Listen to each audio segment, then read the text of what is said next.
Preguntamos a varios ciudadanos si saben cuándo empiezan las clases en el régimen Costa y esto fue lo que nos dijeron. Bueno, la verdad que no sé, pero sé que es en mayo. Sí, el 28 de abril creo. ¿28 o 24? No, 24, perdón, 24.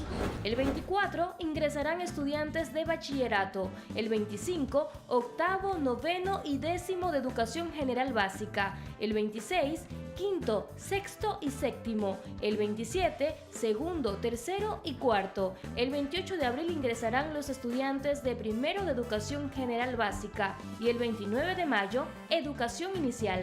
Google, Wikipedia, Facebook, Twitter, YouTube o Instagram son ahora esos entornos virtuales, esa educación que está en la palma de la mano con las tablets, computadoras personales y celulares.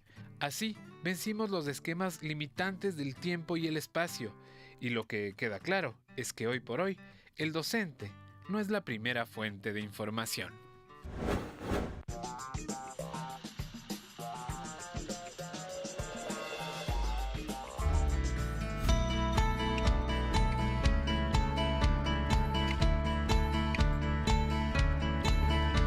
A ese pequeño título que ustedes acaban de ver quizás le faltó algo más, y es Retos de la Educación en el siglo XXI.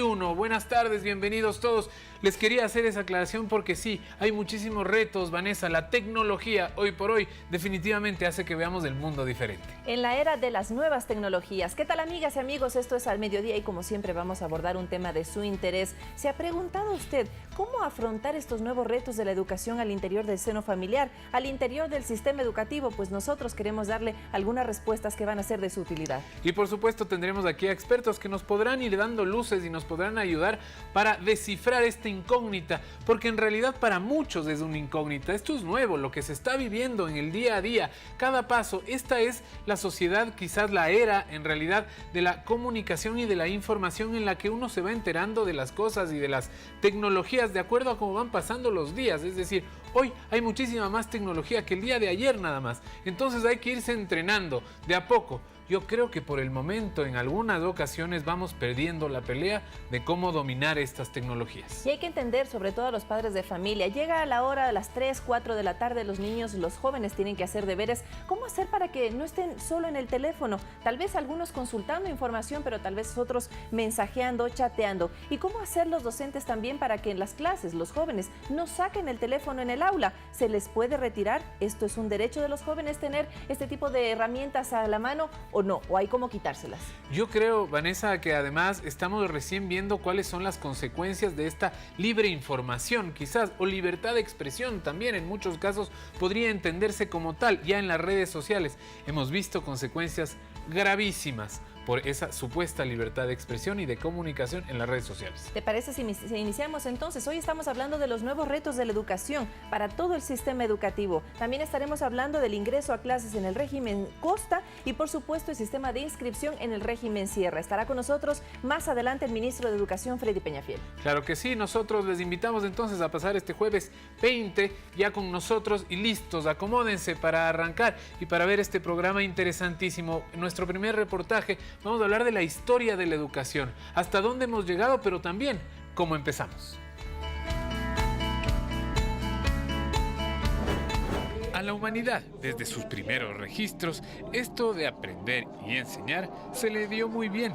Y la interesante historia registrada empieza 30.000 años antes de Cristo, con las primeras pinturas rupestres encontradas. El Homo sapiens había iniciado su carrera por ser la especie dominante del planeta. Muchísimos años después, en el 510 después de Cristo, el mundo conoce al primer matemático puro de la humanidad, Pitágoras, en Grecia, quien además fue el primer maestro oficial de todos los tiempos. Llegamos al 105 después de Cristo. Se usa el papel en China y se populariza a nivel mundial, un secreto que tuvieron guardado durante decenas de años.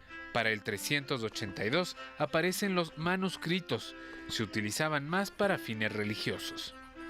Damos de ahí un gran salto entonces para llegar a la imprenta en 1450 y para 1600 en Europa nace la primera escuela pública. Pasaron casi 400 años para que se invente el pizarrón tradicional ese negro y que se escribía únicamente con tiza blanca. En la década de los 40 llega primero a los hogares de alto poder adquisitivo un aparato que cambiaría radicalmente la forma de enseñar y ver el mundo. Se trata de la televisión.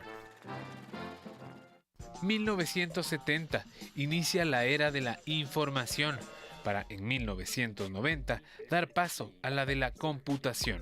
5 años después de eso, ya habría computadoras en los hogares con módem para conectarse al universo de Internet.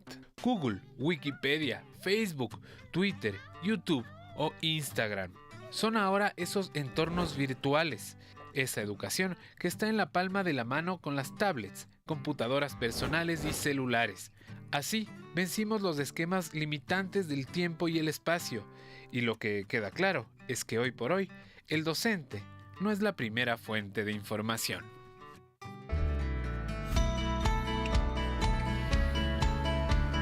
¿Será entonces que el conocimiento cada vez está más cerca de nosotros? ¿Sabemos cómo apropiarnos de ese conocimiento a través de las nuevas herramientas digitales? Lo vamos a ver en esta hora de programa. Saludamos a nuestro primer invitado. Está con nosotros el psicólogo educativo, doctor Napoleón Vázquez, amigo de la casa. Muchísimas gracias por estar aquí. Queremos despejar todas sus preguntas, todas sus dudas, pero también queremos receptar sus sugerencias. Así que desde ya, Arturo, invitamos al público a participar. Claro que sí, doctor, bienvenido nuevamente, como siempre, esta es su casa, y a ustedes que están del otro lado de la pantalla, también por acompañarnos, como siempre. Las líneas ya abiertas, 3970-822 o 3970-813, a través de Facebook Live también pueden escribir sus preguntas y nosotros se las daremos de aquí a nuestros expertos. Esperamos en un momento más, sí, al ministro de Educación, quien también nos ayudará y nos colaborará en esta tarde. También si quiere y puede hacerlo a través de Twitter con el hashtag #almediodía, numeral #almediodía. Estamos aquí para responder sus preguntas. Vale, iniciamos. Comencemos, y yo quiero comenzar con una vivencia personal. Cuando yo estaba en el colegio, mi mamá era también profesora al mismo tiempo. Ella daba clases a jóvenes entre los 15 y 17 años y preparaba clase. Yo le ayudaba a hacer estos papelógrafos para que ella pueda dar clase, los colgaba en la pizarra. Ahora las aulas tienen Infocus, tienen otro tipo de herramientas digitales, ha cambiado dramáticamente, y esto en los últimos 10 o 15 años. Doctor Napoleón Vázquez, ¿el conocimiento está cada vez más cerca de nosotros o no? Es la verdad. Tanto que al trabajar con niños y adolescentes que necesitan a veces manejar un poquito el tiempo, manejar la disciplina y cosas así, nos dejan ver, nos dejan notar que realmente ellos están enfocados definitivamente en la etapa del siglo XXI sobre lo que significa la primera fuente de información, que ahora es justo el área tecnológica. Ellos lo dominan, lo conocen. Muchos casos nosotros hemos auscultado que no le enseñó nadie.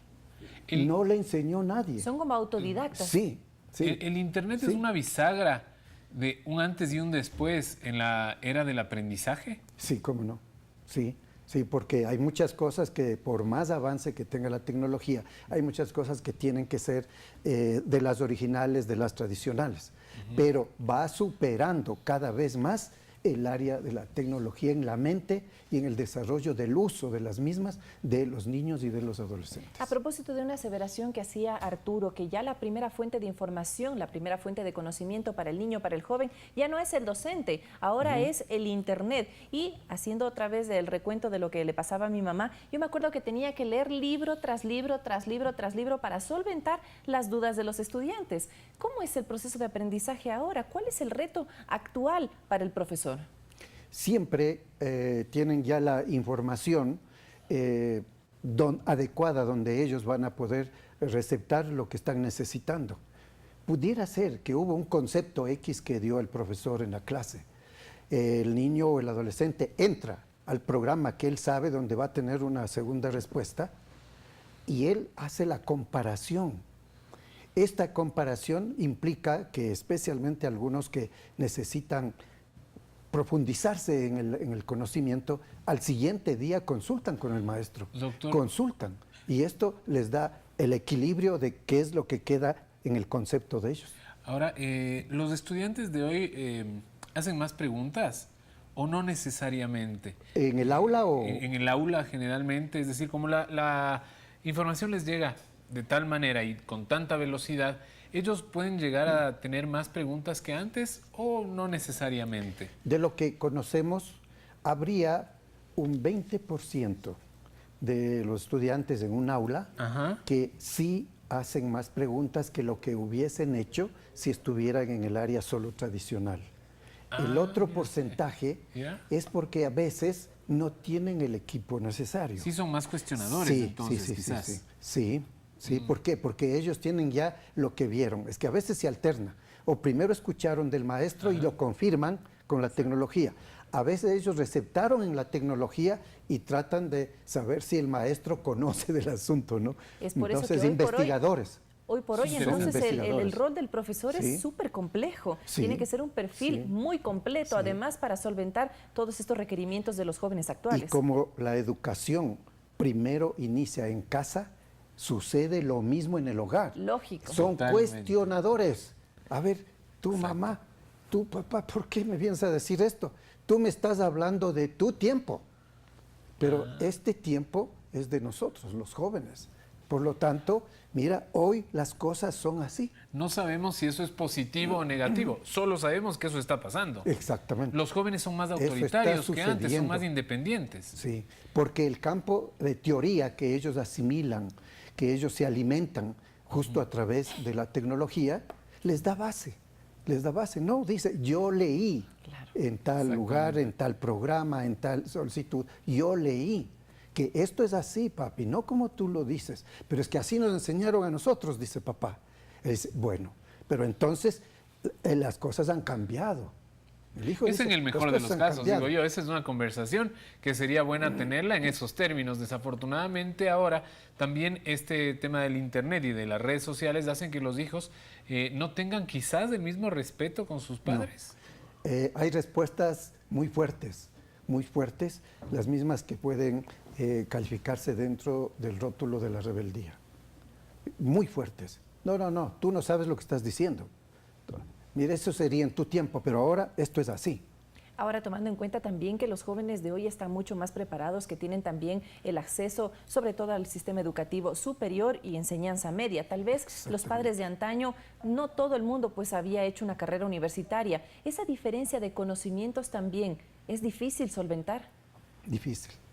La experiencia que tenemos como adultos, pero si no tuvimos la opción de entrar a una carrera universitaria, la experiencia supera un porcentaje, pero no total, alcanza. porque lo académico es lo académico. Totalmente. Y la experiencia de la vida es experiencia de la vida. Entonces, cuando se unen las dos cosas, sí tenemos una potencia en la persona. Pero si no, tenemos que tratar de equilibrar. Hay muchos padres que nos han mencionado cuando vienen a visitarnos y nos mencionan, ¿qué hago? Vengo para saber qué hago. Lógico. Porque yo no esa es quiero la pregunta tener más que encuentros nada, claro. con mi hijo. Yo sé que él es de otra época y yo vengo de otra, pero por eso vengo. Quiero saber cómo enfrentar la situación. Ahora son los papás los que preguntan, ¿cómo me enfrento a mi hijo? Exactamente, han cambiado los roles. Sí. Le damos la bienvenida a nuestra primera llamada. Miguel Padilla. Hola Miguel, bienvenido, buenas tardes. Muy buenas tardes, ¿cómo están? Muy bien, muchas gracias. Gracias también por comunicarte con nosotros. Sí, yo tengo una pregunta para el invitado del día de hoy. Adelante. Bueno, mire, yo soy docente acá en Ibarra Ujú. y resulta y pasa que hay algunos estudiantes que mientras yo estoy dando la clase, sacan los celulares y comienzan a chatear.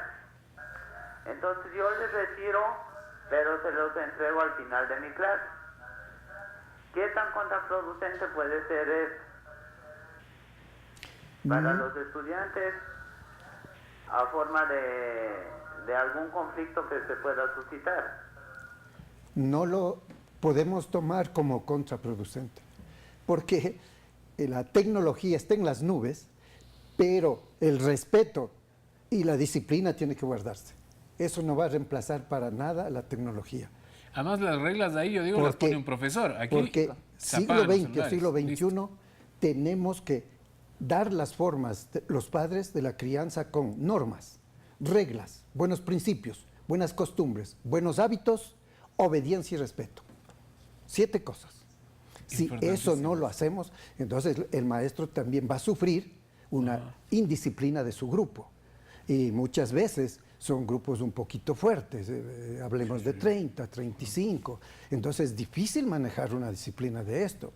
Y hablo por experiencia, en mi primera etapa fui también maestro, luego ejercí directamente la psicología educativa.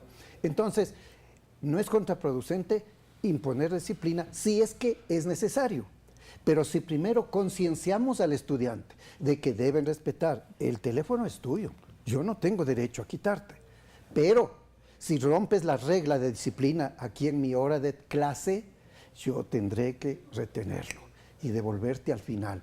Eso es muy diferente, pero no es contraproducente hacerlo si ve que no se disciplinan, que le engañan, que hacen sus formas y rompen el pedido del maestro. No, el maestro tiene que mantener el respeto que se merece. Reglas claras, por supuesto, reglas claras y tal vez un poco de pedagogía un poco más creativa podría ser, ¿no? Ya estaremos hablando más adelante de eso. Primero le damos la bienvenida a otro amigo televidente, Marcelo Cortés, que nos llama desde Ambato. Marcelo, buenas tardes. Buenas tardes. Quería participar en su hermoso programa que sirve para todo el Ecuador. Gracias, le Primero escuchamos. quiero empezar diciendo que la educación sale del hogar. En segundo lugar, el maestro en la escuela es la persona más sacrificada y sufrida, la que tiene que complementar con la niñez y con la juventud. El maestro es el más sacrificado de la vida y por ello llegamos a ser lo que somos cada uno de nuestras familias. En tercer lugar, quisiera que el maestro sea el iniciador de las señales de tránsito con la niñez, con los pequeñitos, que a la vuelta de 20 años vamos a tener otro país. ¿Por qué? Al niño hay que enseñarle cuál es el paso de cebra, en qué momento hay que cruzar, cuál es el peatón, cuál es el vehículo, en qué momento el semáforo. O sea, relacionado a todo eso, el maestro tiene que estar educado en tránsito, por favor, para que el niño, cuando sea ya más grande, sea quién es el peatón y quién es el conductor. Nada más quería acotar con esa insignificancia. Y felicitaciones por el hermosísimo programa que usted lo conduce muy bien. Muchísimas gracias, Marcelo. Muy importante su comentario, muy apropiado porque nos permite seguir dialogando. Y en este diálogo, ya lo habíamos mencionado, doctor Vázquez, que es importantísimo. Son dos tipos de escuelas diferentes, las que tenemos en casa y las que tenemos pues en el sistema educativo al que mandamos a nuestros hijos. ¿Cómo hacer para que esas dos estén coordinadas? Menos mal que, aunque no está bajo la ley obligatoria, el que se abrió un espacio para los iniciales en los niños pequeñitos, desde 3 años, nos da la opción de comenzar la formación del individuo desde esa edad. Porque muchas veces, como hemos ido avanzando en la vida, estamos también nosotros, somos ahora un país que trabajamos los dos padres, claro, porque necesitamos para progresar en todo el país.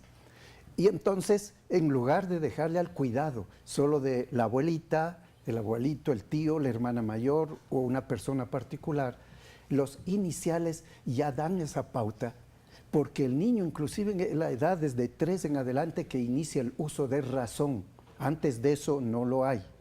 Entonces, capta con una velocidad y una exactitud tremenda. Cuando llegamos a ser adultos, maduramos la inteligencia, pero no tenemos la agudeza de lo que tiene un niño. Él mira, puede contar a miles de personas. Él escucha, igual puede contar. A veces a nosotros se nos olvida, y no por la edad no más, sino porque en realidad tenemos ya la utilización de la mente en la madurez y en las cosas que necesita el adulto. Entonces esto ayuda para que se vaya incluyendo poco a poco esto que es preocupación del señor que nos llamó y que vale la pena, vale la pena. Hay que comenzar desde los iniciales, aunque no esté bajo la ley obligatoria escolar, no pertenece a la ley obligatoria escolar, pero deberían, en lugar de solamente enseñarles motricidad, sociabilidad, recreación, etcétera, también adelantar un poquito signos con juegos, con cuentos, como se lo hacen los iniciales, con esta inquietud del señor sobre el asunto del tránsito. No tenemos educación en el tránsito, reconozcamos. Así es. No lo tenemos. Educación vial. No lo tenemos. Recién a los 16 años que uno quiere, pueden, y si uno quiere. Y es no un requerimiento obligatorio. de la Ley Orgánica de Tránsito que está vigente desde hace años atrás, que había una coordinación o estipulaba una coordinación entre el sistema de tránsito, pero también el sistema educativo. Ya le preguntaremos más adelante también. Acabo de venir Sí, sí. y pasando en una de las calles de la ciudad, delante del taxi iba un Mercedes-Benz. Y veo que bajan un poquito la ventana y botan un paquete en una funda. Al caer, como está lloviendo, este rato afuera en Quito, Claro. se rompe la funda y lo que botaban es basura, cortezas de fruta. Claro, o sea, Fíjese, es educación no, esencial. es además, educación, ¿no? sí. Es una educación esencial que debemos también, bueno, viene desde las familias, pero el colegio podría ayudar muchísimo, las instituciones ¿Cómo no? educativas en realidad. Le damos la bienvenida ahora a Teresa Hidalgo, que nos llama desde Quito. Hola Teresa, buenas tardes. Hola, buenas tardes. Gracias por atenderme y felicitaciones por el programa bastante educativo que ustedes A mantienen. usted muchas gracias. Adelante. Ok, la consulta es, me gustaría saber si hoy en día en las escuelas y colegios se está enviando los deberes a través de la página web, perdón, a través de la internet. ¿Qué opinión le merece al señor entrevistador que se encuentra, al señor entrevistado que se encuentra en el set? La situación esta de homeschooling, es decir, escuela en casa, porque esto parece que está haciéndose como una tendencia. Yo sé de algunos casos, incluso de compañeros de mi hija en su escuela, que sus padres los han retirado y los tienen pues en homeschooling a través de unos programas que parece que existen a través de la internet. Quisiera que por favor me indicaran qué hacer si el hijo de uno le dice esa opción, no como escape a la disciplina impartida en el colegio, no, sino más bien tomando en cuenta de que a veces en los colegios, infelizmente, y es algo que hay que reconocerlo, los estudiantes en ocasiones caemos mal a los profesores. A ver, por el hecho de no haber tenido una educación para el uso de la tecnología. Porque aún para entregar un teléfono celular a un hijo, debemos saber cómo se le entrega, cuándo se le entrega. Hay países Reglas, ¿no? que tienen una ley donde si no tiene 14 años no tiene derecho a tener celular. Solo un ejemplo. Hay países que tienen esas leyes. Entonces, si no hemos tenido aquí educación, reglas y normas para el uso de la tecnología, hay que tomar en cuenta que tenemos los dos lados en la tecnología, lo bueno y lo malo. De lo malo a veces escuchamos una noticia, escuchamos la ampliación de lo que salió en una red social y es terrible lo que se Además, sin escucha. ningún tipo de filtro. Pero cuando hay también algo positivo, tenemos que aprender a usarlo y dejar que nuestros hijos se nutran de esta posición de las redes sociales que son positivas. Con orientación. No podemos negar. Por eso es que siempre, para dar un equipo tecnológico, cualquiera que este sea, a un niño o un adolescente, tiene que haber dirección, dirigir el papá o la mamá o una persona adulta de la casa, por lo menos por un tiempo. Si él educa su mente hacia cuáles son los objetivos positivos que van a beneficiarme con esta tecnología, bienvenido. Pero para eso necesita que le dirijan por un tiempo. Doctor, a propósito de la consulta de Teresa y el homeschooling, que es reemplazar el sistema de educación formal en las aulas por la educación en casa, tal vez PROEPS, el estudio en el que usted pertenece, ¿se ha hecho algún tipo de estudio de qué tan beneficioso o qué tipo de ventajas o desventajas podría tener para un estudiante estudiar en casa sin el acompañamiento de otros jóvenes, de otros docentes, sino estudiar en casa? De lo que se conoce, esto fue creado para niños, adolescentes y también para adultos, que por alguna razón de salud, de no posibilidad económica y de otras índoles, en verdad no pueden asistir físicamente a las aulas. No es simplemente para reemplazar el no ir, no asistir, no caminar, no hacer sociabilidad, no aprender a llevarse en grupo, no saber quién es el niño malo, el bueno, el agresivo, el violento, el tímido, introvertido, el hiperactivo. No, no se hizo para eso, para reemplazar eso, no. Fue para la necesidad de muchas situaciones que a veces pasan las familias y que no puede ir físicamente al aula. ¿Y usted particularmente comprende que eso debe seguir siendo así? Es decir, que no por cualquier motivo debe ser ocupada este homeschooling. No. O sea, solamente en esos casos, porque el resto de cosas es indispensable en el desarrollo integral de un niño, de un adolescente, ¿no? Claro. Estar con el resto, con sus iguales. En los países desarrollados donde la educación tiene mucha altura con respecto a nosotros, pero vamos caminando. Algún día los cogemos. Sí, seguro, estamos optimistas. Aún en esos países no provocan ese reemplazo. No provocan ese reemplazo. No hay nada que hasta el momento trate de superar el aula, donde tiene que ir a convivir con el grupo, ¿no?, heterogéneo que implica el malo o el bueno para poder desarrollarse como persona. Porque una cosa es la preparación académica y otra cosa es también esa preparación académica después saber repartirlo en sociedad. Prepararse para la vida. Y si no se va a un aula, no hay otra forma. La cabeza puede estar llena de conocimientos, pero no lo practica. Saludamos en este momento también a Flavio, que nos llama desde Loja, desde el sur del país. Flavio, buenas tardes. ¿Cuál es su inquietud? Muy buenas tardes. Felicitándoles por su programa, un excelente programa. La verdad es que a nosotros los padres de familia nos hace mucha falta conocer y saber los pensamientos de personas que se han preparado para eso y ustedes que nos dan esa apertura. Yo soy un padre de familia que tengo algunas preguntas y algunas incógnitas. Primero, nosotros de repente estamos malinterpretando las leyes o las modalidades de educación para nuestros hijos. Esa es una parte, porque nosotros no comprendemos muchas cosas de las leyes. Segundo, de que a partir de que se habla de la tecnología, se habla del modernismo, muchas de las veces se va por encima de los valores que tenemos que enseñar a nuestros hijos. Entonces ahí hay una contradicción, que si nosotros como padres de familia disciplinamos a nuestros hijos, nos volvemos en los malos de la película. Entonces, uno, como estaba oyendo al señor panelista, de repente los hijos le dicen que es el tiempo de ellos ahora y nosotros los educamos en nuestros tiempos.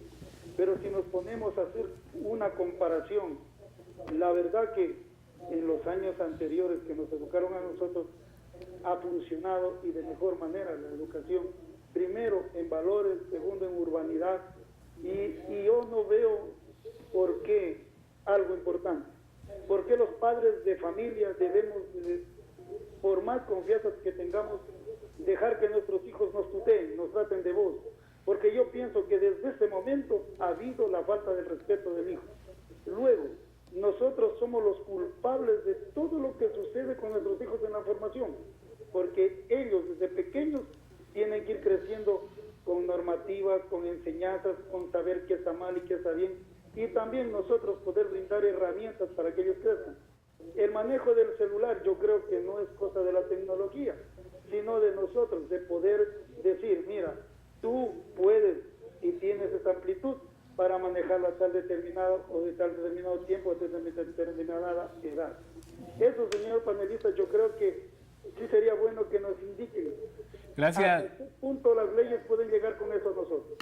Gracias, Flavio. Interesante lo que nos dice también, ¿no? Son opiniones personales, las cuales las respetamos también muchísimos. ¿Qué le podemos decir, pero, a Flavio? Cada tiempo tiene que ser respetado. En el siglo XX no había tecnología y teníamos que estudiar y tener una buena disciplina, una buena conducta, específica, respeto al maestro, respeto a la familia, etcétera. Había un poco más de violencia, ¿no? Exacto, eso sí, exacto. Entre padres, entre grandes y pequeños, es decir, Exacto, habían como porque que lugares había y la momentos opción más. de castigar físicamente al niño. No estaba mal visto. A veces hasta el hijo joven adulto. Ajá. Aún, eso tenían derecho al castigo. Pero respetamos ese tiempo y así fue como fue desarrollándose en realidad la población. Pero de ese tiempo para acá las cosas han cambiado, han variado. las ciencias han ido avanzando y tenemos que respetar los avances. Respetamos como el que más la forma en que a nosotros nos criaron. ¿Cómo así yo voy a desagradecer la forma en que a mí me criaron? Claro. Fue a ese estilo. Pero hoy, por algo prohíbe la ley. Si usted le da un correazo a un niño, pudiera ir hasta a la cárcel. Eso les asusta a algunos padres. ¿Cuál es mi respuesta? Que le falta un poquito de información al papá. Tiene que actualizarse el papá.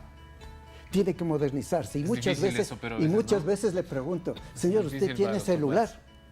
Y dice, sí, claro, sí, señor. Le digo, entonces usted está modernizado. ¿Y hay televisión en la casa? Claro, claro, está modernizado. ¿Y le ha comprado computadora a su niña que está en el colegio? Claro, dice, no, ¿en qué estudia? Está modernizado, le digo. ¿Y qué ha hecho usted para modernizarse como papá? No hay respuesta. Porque tenemos que modernizarnos como padres para reconocer que fue bueno lo de aquel tiempo, pero lo de hoy tenemos que nosotros actualizarnos para manejar bien esta problemática de las Y es que si los jóvenes encuentran respuestas en el Internet, ¿por qué no podemos hacerlo también los grandes? ¿Por qué no podemos hacerlo los padres de familia? Será parte del debate que tendremos más adelante. La música nos indica que tenemos que hacer una pausa, pero al regresar ya estará con nosotros otro invitado, es el ministro de Educación, Freddy Peñafiel, porque la gente quiere conocer también cómo está el cronograma del sistema educativo, tanto en la costa como en la sierra, Arturo. Y también tenemos de estas preguntas de la tecnología, ¿cómo va a afrontar el Ecuador el siglo XXI? Esta tecnología que es tan vertiginosa. Venimos, ahora, no se muevan.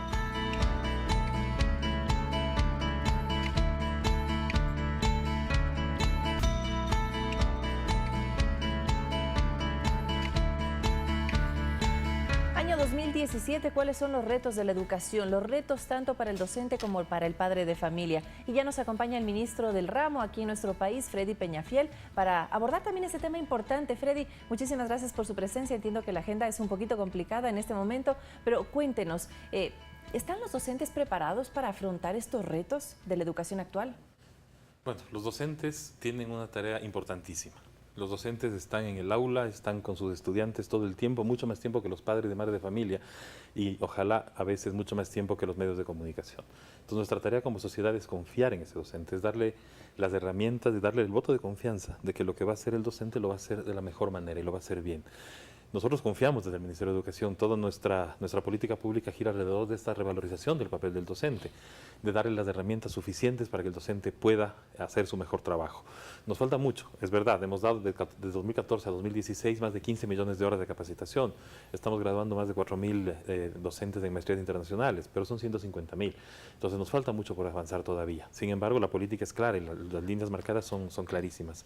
Mejorar cada vez más el trabajo del docente, mejorar cada vez más la capacitación del docente para confiar en esa entrega, esa mística que nos permite hacer cosas mucho más técnicas. Sobre el uso de tecnologías, por ejemplo, contarles que el Ecuador tiene una política muy interesante. Nosotros autorizamos el uso de nuevas tecnologías dentro del aula, de los teléfonos celulares, de las tablets, siempre y cuando sea en una acción conjunta con el docente, que se pueda planificar desde el docente cómo usar un teléfono celular como una cámara de video, como una cámara de registro, o cómo usar las mismas redes sociales.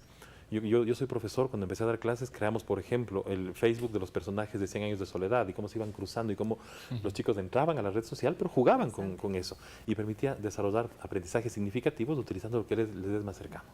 Ahora, las escuelas como tal, ¿cómo están montadas? Porque vemos que todo va acompañado también de estas nuevas tecnologías que son inverosímilmente rápidas. Van a una velocidad extraordinaria. ¿Cómo nosotros estamos a la par de ese crecimiento tecnológico del planeta? Bueno, tenemos una política para tener en los próximos años el 100% de escuelas cubiertas con tecnología. No tenemos el 100% todavía. Recordemos que tenemos escuelas muy lejanas, de escuelas todavía unidocentes. Hemos logrado que ya prácticamente todas las escuelas del país tengan luz eléctrica, que ya es un tema muy importante, y avanzar, por supuesto, a la tecnología. Prácticamente todas. Eso parecería, diríamos, pero eso es indispensable. No habían escuelas con había luz escuelas eléctrica. que hace 10 años no teníamos eléctrica, entonces hemos logrado ya que prácticamente todas estén cubiertas. En algunas tenemos luz muy intermitente y que hay que ir resolviendo. Pero por supuesto, el acceso a la tecnología es fundamental. Nosotros, además, como gobierno, no solo como ministerio, tenemos cubiertas un buen porcentaje de escuelas. Tenemos también los infocentros del Ministerio de Telecomunicaciones que están a la disposición de la comunidad. Y además un tema importante, por ejemplo, todas las escuelas nuevas que estamos construyendo, que van a ser más de 500 al terminar el mandato, tienen los laboratorios de computación con internet dedicado, con banda ancha, abiertos a la comunidad. Eso se dice fácil, pero por ejemplo, inauguramos la semana pasada con el vicepresidente de la República una escuela en Esmeraldas. En todo el sector, de Muisne para adentro, en todo el sector no había internet. Entonces, llevar el internet, primero que es costosísimo, cuesta más de $120,000 porque hay que llevar un cable y bajar antenas. La fibra es complicado, es costoso. Pero abre el internet a la comunidad. A la comunidad, no solo a la comunidad educativa. No, a la comunidad, es abierto a la comunidad. En los horarios donde no haya clases, la comunidad puede ingresar a los laboratorios, utilizar, aprender, tener clases de cómo usarlo.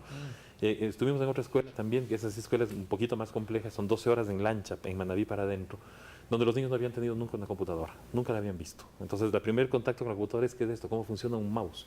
Entonces, claro, siglo XXI, complicado imaginarnos que haya niños que no hayan tenido una computadora. Nosotros hablamos de que, claro, el uso de las tecnologías, pero también hay realidades rurales, dispersas, que son distintas. Entonces, poder acercar un mouse por primera vez y ver que al mover la bolita se mueve algo en la pantalla y puede uno decir cosas y escribir cosas, es magnífico y cambia la vida de esa gente. Una sorpresa para ellos. Es una sorpresa y es una puerta abierta a cosas diferentes.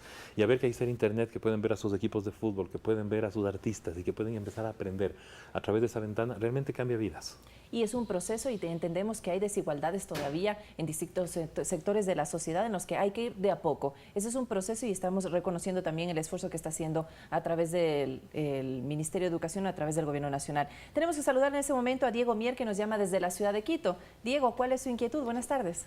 Buenas tardes, solo quería apoyar y adherirme a la posibilidad del homeschooling del que habló una participante anterior, específicamente porque en la conferencia número 42 del conocimiento de sí mismo, que es parte de la gnosis que dejaron los maestros, a propósito, gnosis, para los que no saben, es conocimiento en griego, en la conferencia de 2 clases de conocimiento objetivo y subjetivo, se habla que el conocimiento subjetivo es de lo que uno le enseña en la casa, en la secundaria, en la universidad, en el kinder, en la primaria, en las especializaciones, en los libros, y esto intelectualiza, atrofia la mente y aliena la conciencia.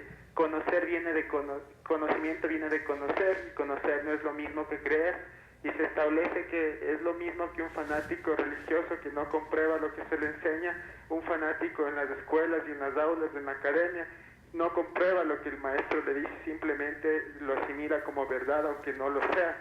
Entonces, además se evitaría muchos casos de acoso. Yo en la secundaria en el San Gabriel fui por un candidato a sacerdote que era profesor de literatura, un beso en la boca, y de mis compañeros en el Borja 3 también tenían esas tendencias homosexuales. Entonces se evitaría ese sufrimiento que también con el bullying en los actuales momentos se establece en ese tipo de educación. Entonces apoyo totalmente lo que algunos artistas adolescentes acuden, que es el homeschooling actualmente. Muchísimas gracias, Diego. Son alternativas, son diferentes visiones. Aquí en este espacio recibimos absolutamente todas. Por un lado, pues podrían evitarse ese tipo de circunstancias, pero le decía a usted, doctor Napoleón Vázquez, que es parte también del desarrollo integral del niño. Ahora sí podemos dejarlo sobre el tapete, pues que la gente haga ya su reflexión al interior del seno familiar. A nivel de la familia, por lógica, tienen todo el derecho de saber cómo administrar su familia, pero aspiramos a que dentro del campo educativo, según la preparación académica que esté recibiendo, según el grado en que se encuentre o la secundaria o la universidad, en realidad tenga que valorar lo que significa hoy la tecnología y también valorar lo que dice el maestro verbalmente. Es que las dos cosas unidas van a provocar que haya una mente del estudiante que está en un andarivel de paralelismo que no va a salirse de ninguna de las dos líneas. Y esto va a ir caminando así. Bien decía el señor ministro, todavía nos falta mucho, pero es el momento de todavía cimentar, ayudar desde la casa, desde el maestro, en el aula, en la escuela, en el colegio, y como estamos haciéndolo en este programa, apoyando con nuestras ideas. Hablábamos con esta llamada, además fantástica, la llamada con mucho conocimiento, y nos puso sobre el tapete el tema del bullying. En el tema público, en la escuela pública, ¿cómo se maneja y cómo se trata de ayudar a quienes sufren de este padecimiento, en realidad que ya es mundial, es planetario. Bueno, la Damada puso dos temas de discusión. El tema de la escuela en casa, que también es importante. En el Ecuador existe la opción de hacer escuela en casa. Se tiene que cumplir una serie de normativas y de requisitos, porque la idea de la escuela en casa no es simplemente aislar al niño porque el mundo es malo y mi familia es mucho más segura, porque el niño tiene también derecho a saber lo que es el mundo. A relacionarse también con niños las cosas positivas, y además aprender, porque la educación es un mandato constitucional. Entonces, sí es permitida la escuela en casa. En algunos casos específicos se requiere cumplir ciertos requisitos, se requiere garantizar que el niño en la casa esté aprendiendo, porque es de escuela en casa, no es de encierro en casa para que cuide a los hermanos menores, porque a veces se puede malentender, o no es de encierro en casa porque el mundo es malo y yo cuido a mi hijo dentro de mi capullo, porque ese niño dentro del capullo y fuera del capullo tiene que enfrentarse a un mundo real. Algún rato tendrá que ir a trabajar también, ¿no? Y se enfrentará a esa realidad que desconoce. Entonces sí, la idea es que la escuela en casa está bien. La escuela en casa no está autorizada todavía para bachillerato, porque es mucho más complejo hacer la formación de bachillerato en la casa, a no ser que el papá sea un genio o pueda contratar un colegio particular dentro del hogar, pero la idea es que sí se tenga este tipo de contactos, y se exige además cuando se hace escuela en casa que se tenga el contacto con clubes deportivos, con clubes fuera artísticos, de lo que sea que esté fuera. Y que esos son más o menos los requisitos. Sí, tiene que garantizarse que el niño reciba la formación, el niño tiene que acercarse igual a la escuela cada cierto tiempo a rendir exámenes, cumplir un currículo. Formación, tiene que cumplir el currículo nacional y tiene que garantizarse además que el niño tenga interacción con otros niños. Sobre el tema del bullying, que es un problema absolutamente reconocido y que es un problema de violencia, que no solamente se da en las escuelas, entonces hay que ver el bullying como un tema de violencia social mucho más complejo. Nosotros tenemos rutas y protocolos muy claros y establecidos de acompañamiento y de protección. Tenemos establecidos los departamentos de consejería estudiantil, que no existían hace un poco tiempo, los psicólogos, trabajadores sociales, que permiten hacer ese seguimiento. Es cierto, el bullying a veces nos sobrepasa, porque el bullying sucede también en los lugares donde no los vemos. Entonces nuestra política siempre desde el ministerio ha sido que el lugar más seguro que debemos tener es la escuela. Y en la escuela es el lugar más seguro para hablar, porque yo no denuncio el bullying porque me da miedo que vaya a suceder algo. Entonces nuestra tarea es empoderar a los profesores, a los departamentos de consejería, a los psicólogos, a los líderes estudiantiles, para que se pueda hablar de que estos problemas suceden y se pueda dar una respuesta institucional. A propósito de eso, una recomendación que lo comentábamos también tras cámaras, hay una serie que está circulando a través de una de las plataformas de acceso a las películas y programas de televisión. 13 razones por qué de pronto podría ser una oportunidad. Fantástico. Son 13 capítulos para que usted los vea con sus hijos, vea a toda la familia, acaben de verlo, y tal vez podríamos generar un programa para hablar más profundamente con el bullying. Invitado desde ya, yo la estoy viendo. Ministro. Yo estoy en el cassette 4, lado B. Yo ya acabé, buenísima, para que lo conversen en casa. Recomendación del día. Esa es la tecnología a favor de estas buenas prácticas, justo de lo que estamos hablando también, porque todo está inmiscuido. Nosotros vamos a dar paso ahora sí a un poco el tema importante también en la costa, que va a ser el inicio de clases en la región costa, que va a ser ya en pocos tiempos, en pocos días, pero la gente sabe realmente cuándo empiezan las clases en la costa y están preparados para eso. Veámoslo a continuación. Preguntamos a varios ciudadanos si saben cuándo empiezan las clases en el régimen costa, y esto fue lo que nos dijeron. Bueno, la verdad que no sé, pero sé que es en mayo. Sí, el 28 de abril creo. ¿28 o 24? No, 24, perdón, 24. ¿Usted tiene hijos? ¿Es padre de familia? No, todavía no. El 24 de abril. ¿Usted tiene nietos que ya se están preparando? Tengo nietos que ya están comprando los libros, los uniformes y todo preparándose. El 24 de abril tengo entendido que empiezan las clases. ¿Ya te matriculaste o ya saliste del colegio? Ya salí del colegio. ¿Pero tienes hermanas? Sí, ellas sí empiezan el 24. ¿Su hijo ya va a ser matriculado? ¿Ya se matriculó? Ya estoy con los uniformes, ya lo matriculé y ya empieza el 24 también. Como lo indicaron la mayoría de los ciudadanos, el inicio de clases en la costa está previsto para el próximo lunes 24 de abril, pero de forma escalonada. El 24 ingresarán estudiantes de bachillerato, el 25 octavo, noveno y décimo de educación general básica, el 26 quinto, sexto y séptimo, el 27 segundo, tercero y cuarto. El 28 de abril ingresarán los estudiantes de primero de educación general básica y el 29 de mayo educación inicial. Más de 2.600.000 estudiantes fiscales, particulares, fiscomisionales y municipales asistirán a clases en el régimen costa 2017-2018, según datos del Ministerio de Educación. En la costa, para quienes ya están cursando sus estudios en los establecimientos fiscales, la matrícula es automática, mientras que en los planteles particulares se acelera el proceso de matriculación y el personal docente se alista para el nuevo periodo lectivo, al igual que los padres de familia. En la madrugadera va a cambiar, ya va primero de básica, entra a las 7 de la mañana, pues tocará el horario, pues moverlo. Y ahora pues que tienen que estar preocupadas, comprando los útiles, los uniformes, pues yo me imagino, madre, porque yo pasé por eso también. También fui madre de familia, tuve hijos en escuela, colegio, pues ya ahora sí no, pues no. Pero ojalá para repare el agua para que sea un año de provecho para los niños. Nos decía algo importantísimo nuestro último encuestado, y era que las guaguas paren. ¿Cómo estamos con el tema del agua, las lluvias? Han, me imagino yo, puesto un poco en límite a la inauguración de clases. Bueno, nosotros estamos haciendo una evaluación permanente. Recordemos que ahora ya el Ministerio de Educación tiene mucha más institucionalidad que hace algunos años. Tenemos direcciones distritales, tenemos coordinadores zonales, circuitales, direcciones de riesgo a nivel de distrito. Entonces hacemos evaluación permanente de lo que está pasando en las escuelas. A fecha de hoy tenemos 11 escuelas en Manabí, solamente en Manabí, que no van a poder empezar clases del 24 en su propia institución educativa. ¿Pero esto por el clima o esto por el año del terremoto? No, por el tema de las lluvias. Lo del terremoto está todo resuelto. Ahí, sí, en Manabí estamos inaugurando entre Manabí y Santo Domingo y Esmeralda 157 unidades educativas siglo XXI menores nuevas. Y tuvimos 26 unidades educativas provisionales y todo lo demás. Eso está arreglado.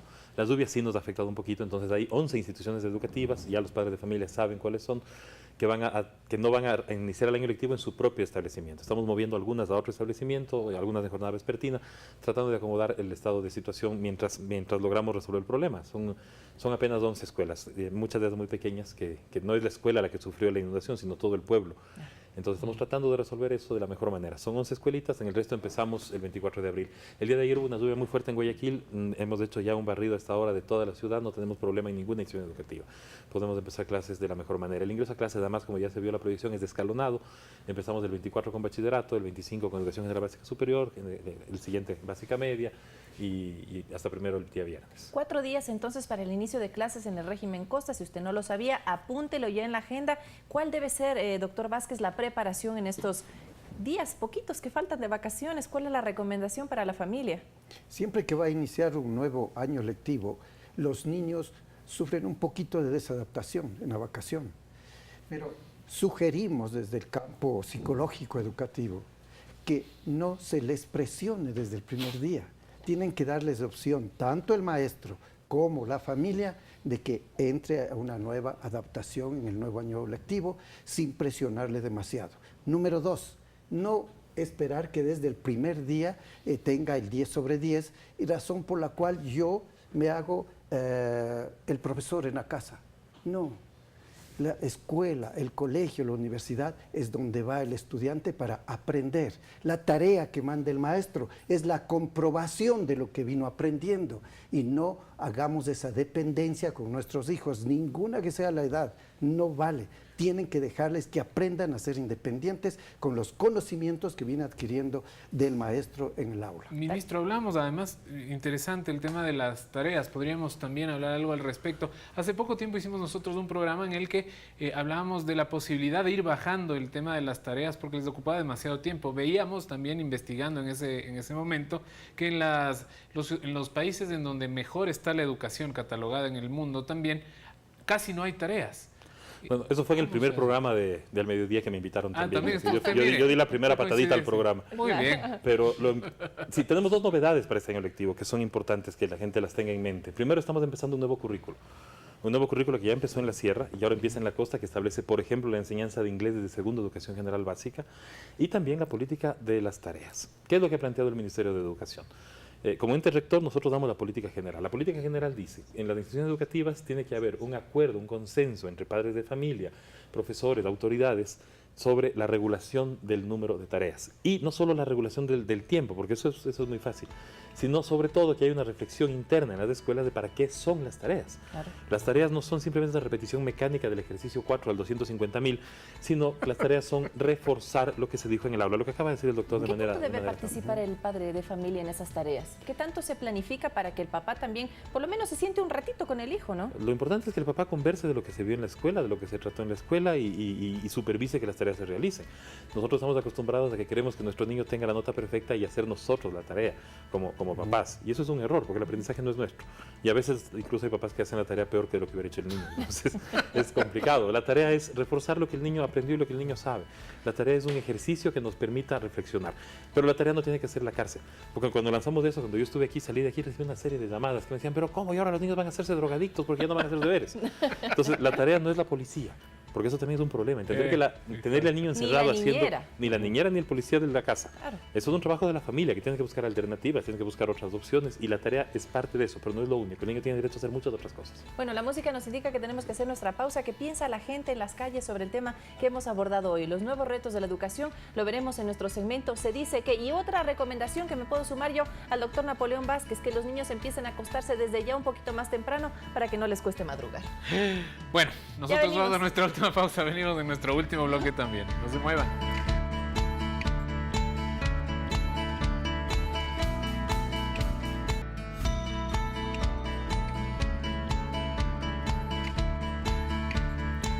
Muchísimas gracias por continuar con nosotros en este último bloque, 12:54 de la tarde. Se dice que ustedes ya lo saben desde la casa. Vamos a ver si es que son reales o no algunas de estas afirmaciones que se dicen por ahí. Nuestro primer Se Dice Que de la tarde nos dice que el docente actual debe estar al día en la tecnología. Doctor. Es necesario porque si los niños van a poder utilizar su teléfono, si él va a guiar justo el uso de un programa o algo, él debe conocer en realidad hasta donde le sea posible el uso de la tecnología. ¿No? Muy bien, vamos con el segundo Se Dice Que de la tarde. Todos los niños, niñas y adolescentes en Ecuador pueden acceder a la educación. Absolutamente cierto. La educación en el Ecuador es un derecho y está garantizado por la Constitución y por las leyes. Todos los niños que buscan un cupo en el sistema público tienen un cupo garantizado. Gratuidad absoluta. En el sistema público absolutamente gratuito y para todos. Hemos subido las tasas de asistencia casi el 97% en educación general básica y estamos en el 75%. 97%. Es decir, 97 de cada... Bueno, veníamos del 92, 93. Ajá. Pero 97 de cada 100 niños está estudiando. Los 3 niños que no están estudiando tal vez es por algún problema de distancia o de discapacidad y demás. Y en bachillerato subimos del 63, 64, estamos en alrededor del 75%. A propósito de eso, señor ministro, están abiertas las inscripciones para el régimen Sierra para todas aquellas personas que quieran formar parte del sistema público. El día lunes se abrieron las inscripciones, es juntos.educacion.gov.es, ahí se puede acceder todas las personas que ingresan por primera vez al sistema educativo. Recordad que si ya están en el sistema no tienen que hacer el trámite, pasan de segundo a tercero de manera automática. Quienes ingresan por primera vez o por cambio de régimen, pasan del particular, fiscomisional, municipal al público, o vienen de otro país o por cualquiera de estos temas, pueden acceder ya a la inscripción. En la costa, que tenemos alrededor de 2 millones de personas que están entrando ahorita, el 74% se inscribió por autoservicio. No asistió a ninguna sede, no hizo fila, no aguantó lluvia, simplemente desde su casa, desde un infocentro, a través del internet. Hay un video explicativo, es muy sencillo. ¿Cuál era la dirección? Juntos.educacion.gov.es. Ahí está, hasta con voz de sí, me salió la voz de locutor. Si es que solo la gente que escuchó por radio dijo, esta era una cuña. Vamos a ver a nuestro tercer Se Dice Que la educación para reparar la injusticia social. ¿La educación puede reparar la injusticia social, doctor?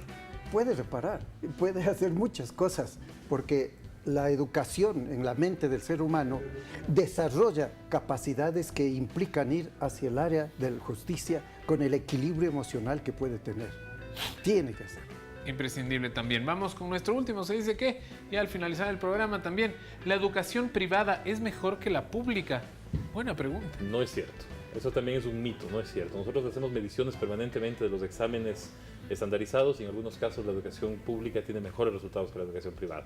La educación privada es una opción para los padres de familia que quieren tener una educación privada por cualquier motivo, por motivos religiosos, por motivos de estar entre el grupo de gente que se conoce. Y está muy bien, es una opción respetable. La educación privada nos ayuda muchísimo al sistema también a atender a los niños, niñas y jóvenes donde nos llega la educación pública, pero la educación pública es de excelente calidad, cada vez mejor. Todavía no podemos decir que tenemos la mejor educación del mundo, pero la educación pública es cada vez mejor, tiene mucho más capacitación docente, tenemos los libros de texto, tenemos la alimentación, los uniformes. Y por supuesto, la educación privada es nuestro socio, nuestro aliado fundamental. Decir que una es mejor que otra es complicado. Cada una responde a necesidades e intereses de los padres y madres de familia.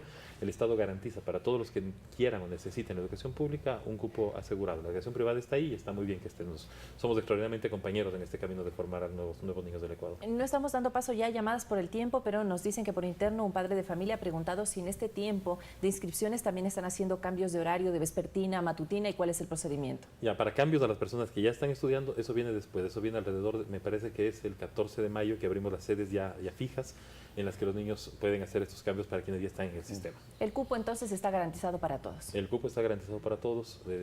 Nosotros abrimos todas las escuelas y si tenemos que doblar jornada o arreglar cosas, pues se arregla. Todos los niños que necesiten educación tienen que estar garantizados. Es un mandato constitucional, nosotros no podemos romper la Constitución. Lo cierto es que hay retos para padres de familia, para docentes, para todo el sistema educativo y tenemos que estar a la par de las nuevas tecnologías. Muchísimas gracias al doctor Napoleón Vázquez por su importante criterio y por su importante también recomendación que hemos recibido hoy para el ministro de Educación. Nuestro compañero productor también está ya invitándole desde ya para el próximo programa. Yo creo que de aquí será en 8 meses o antes. Si es que hacemos la regla de los 8 meses, ¿no? Pero vamos a tratar de tenerlo antes en realidad. Y queremos mandarle un mensaje, yo creo, a la gente. Estamos por iniciar clases en la región Costa antes, amigos televidentes. Y esto no es propaganda política ni mucho menos, es solamente la realidad. Habían unos problemas infinitos. Habían huelgas, paros, escuelas cerradas. Los chicos no veían la hora de entrar a clases. Por lo menos un mes después se iniciaban las negociaciones. Esto pasaba hace tan solo 10 años. Por eso es tan importante darle este lugar en el que le estamos dando, este lugar que se merece la educación y cómo ha ido transformándose en estos años. Mañana un importante tema aquí al mediodía. Este viernes estaremos hablando de la Tierra, de nuestro planeta azul, de este hogar que tenemos para todos. De esta única nave espacial, como le dicen algunos, de esta maravillosa nave espacial y única. Nosotros nos vemos mañana. Chao, chao. Un abrazo para todos.